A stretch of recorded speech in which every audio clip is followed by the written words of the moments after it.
to test and evaluate. And it's an Orbis 600 head. It's kind of impressive. We've already had a chance to run it a couple days, and actually we had a chance to run it in a field where a 5-year-old Orbis 600 was not doing very well. It was plugging about every 10-15 minutes, and we took it out there and they ran the whole day flawlessly. The biggest problem we have in corn lately is the brown leaves toward the bottom, and when it's wet and raining, which it typically always does in this country, it tends to plug up some heads. So this head was designed to eliminate some of those problems. The funny thing about CLAAS, it's still called an Orbis 600, but it is entirely different head, even though on first look it may look the same. So we're going to fold it up and show you some differences, but it's definitely lower profile. You'll see that right away. We're going to show you the ground contour thing in a moment here. As we drive it around, you'll be able to see how the contour works. It's pretty slick. It's designed into the head, so the whole head controls the height. You never have to do it from the operator station. They changed a little bit where it feeds into the feed rolls. That's distinctly different than the old Orbises. If you notice them, we call them Christmas trees, and little towers there. You will notice that that's all open. On the old heads, that wasn't open, and could be a problem with brown leaves, the dead brown leaves in the bottom, especially chopping in the rain. We're going to flip the wing up and show you some of the details underneath. Okay, so now we flipped up the wing a little bit, and if you watch some of the folding, this head is actually even smarter than you are, because what it does is CLAAS has already pre-programmed the head. If you just switch choppers or you switch grass head, come back to the corn head, it knows exactly what your end stops are. It remembers them. Pretty cool feature. It also remembers all your settings.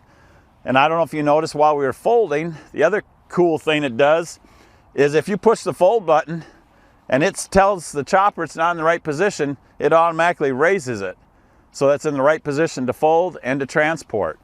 Likewise, on the unfold, it does the same thing. One of the things it's trying to compensate for is it doesn't want you screwing these things up. And this is your auto contour that adjusts your head height and adjusts it like this.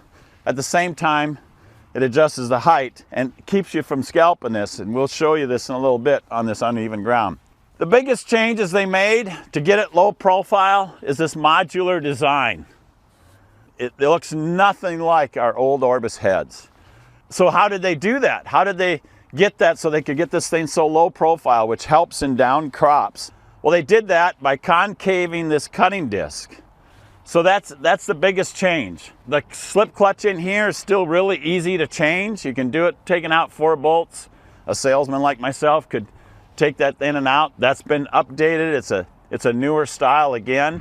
Okay, we're going to give you a quick demonstration. The coupler is different. The clutch is different. There's one of these for every drum, so there's 4 of them on this machine. Back in the old days, we had to take half the head apart to get at these clutches.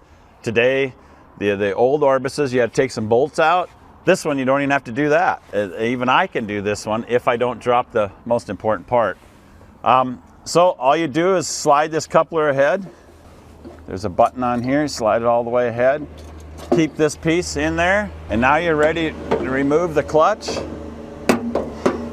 And that's all you got to do. And you just throw another one in, or you could rebuild this one. They are rebuildable. There's kits for them, but they keep making these better and better, so you're probably not going to have to, but this is even slicker yet. It's easy to change in the field, so you just slide this back in.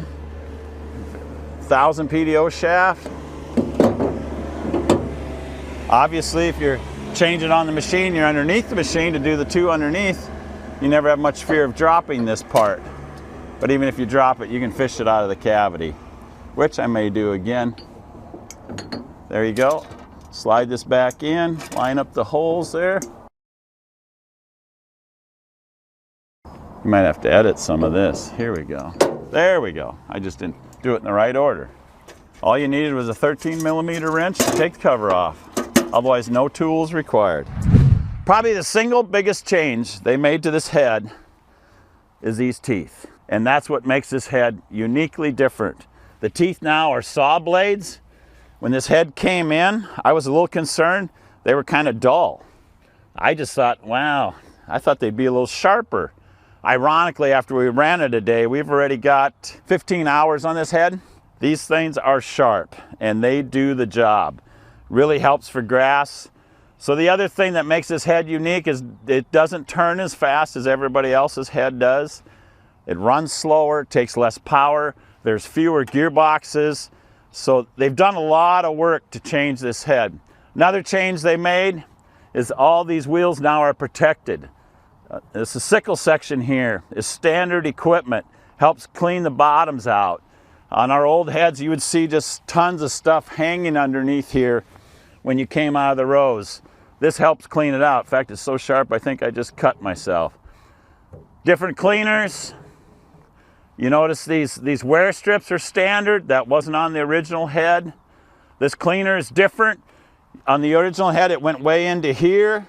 It no longer has to do that because this is all concaved.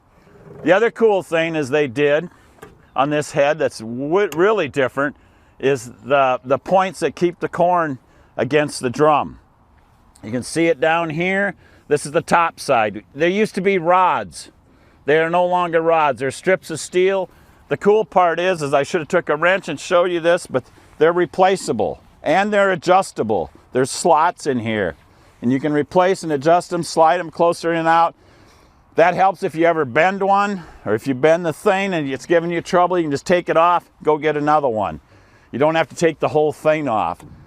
Really big improvement. So the other thing that they did is the couplers are different. If you notice the quick couplers, the power drive is a whole different coupler setup. It slides over top. And then this is another important thing right here is the adjustment of the scrapers. You can do it right from here. The scrapers that slide against the drum so you don't get stuff stuck in between the drum are adjustable right here. They've changed some of this stuff as well. So